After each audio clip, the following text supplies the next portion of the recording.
ഇപ്പം ഈ റിലേഷൻഷിപ്പിലാവുക എന്നുള്ളത്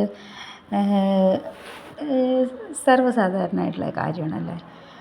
ഇപ്പോൾ കൂടുതൽ ഈ സോഷ്യൽ മീഡിയ എല്ലാം ഉള്ളതുകൊണ്ട് എന്തായാലും റിലേഷൻഷിപ്പ് എന്ന് പറയുന്ന സംഭവം എന്തായാലും ഉണ്ടാവും. ഇപ്പം കുട്ടികളാവുമ്പോൾ തന്നെ ഒരു 13-14 വയസ്സൊക്കെ ആകുമ്പോൾ തന്നെ അവർ ഏകദേശം അവരുടെ ക്ലാസ്സുകളിലെ കുട്ടികളായിട്ട് പിന്നെ അവർ കമ്മ്യൂണിക്കേറ്റ് ചെയ്യും. കൂടുതലായിട്ട് ഫോണായിട്ട് കമ്മ്യൂണിക്കേറ്റ് ചെയ്യുന്നതുകൊണ്ട് തന്നെ ഈ റിലേഷൻഷിപ്പിലൊക്കെ വരാനുള്ള സാധ്യതയുണ്ട്. ഒരു 90%-95% റിലേഷൻഷിപ്പിലേക്ക് വരാനുള്ള സാധ്യതയുണ്ട്. പക്ഷേ എനിക്ക് നിങ്ങളോടൊക്കെ പറയാനുള്ളത് എന്താണെന്ന് വെച്ചാൽ, നിങ്ങൾക്ക് റിലേഷൻഷിപ്പ് എല്ലാം ആവാം. പക്ഷേ എല്ലാത്തിൻ്റെയും ബേസ് എന്ന് പറയുന്നത് വിദ്യാഭ്യാസം തന്നെയാണ്. വിദ്യാഭ്യാസം ഉണ്ടെങ്കിൽ തന്നെ മാത്രമേ നിങ്ങൾക്ക് എല്ലാ രീതിയിലും മുന്നോട്ട് പോകാൻ പറ്റത്തുള്ളൂ. ഒരു നല്ല ജോലി ഇല്ല എന്നുണ്ടെങ്കിൽ നിങ്ങൾ ഒരുപാട് കഷ്ടപ്പെടേണ്ടി വരും. ഇപ്പം നമ്മൾ പറയുന്ന പോലെ തന്നെ ഹസ്ബൻഡിൻ്റെ വീട്ടിൽ ചെന്നിട്ട് പാത്രം കഴുകിയും അടുക്കള തന്നെയായിരിക്കും ശരണം.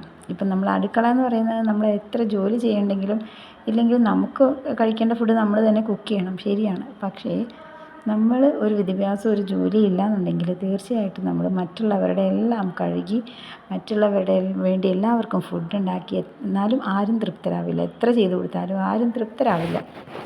ഇതൊക്കെ ചെയ്ത് എന്നിട്ടോ ഫിനാൻഷ്യലായിട്ടുള്ള സ്ട്രഗിളുകളും നമുക്ക് സമാധാനപരമായ ജീവിതം മുന്നോട്ട് നയിക്കാനേ പറ്റത്തില്ല.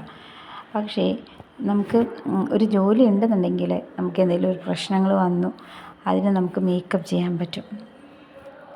അപ്പോൾ വിദ്യാഭ്യാസവും ജോലിയൊക്കെ തന്നെയാണ് എല്ലാത്തിൻ്റെയും ബേസ് എന്ന് പറയുന്നത്, മനസ്സിലായോ?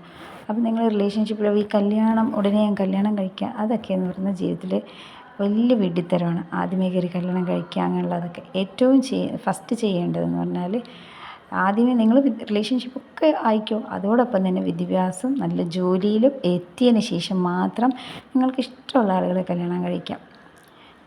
അപ്പം ഇത് ഞാൻ എൻ്റെ ഒരു റിക്വസ്റ്റായിട്ട് എടുക്കണം കേട്ടോ. അല്ലാതെ ഇതൊന്നും ഞാൻ നിങ്ങളോട് അടിച്ചേൽപ്പിക്കുക നിങ്ങളിത് തന്നെ ചെയ്യുന്നുള്ളതൊന്നുമല്ല. ഇതൊക്കെയാണ് നമ്മളുടെയൊക്കെ എക്സ്പീരിയൻസിൽ പറയുന്ന കാര്യങ്ങളാണ്. അതുകൊണ്ട്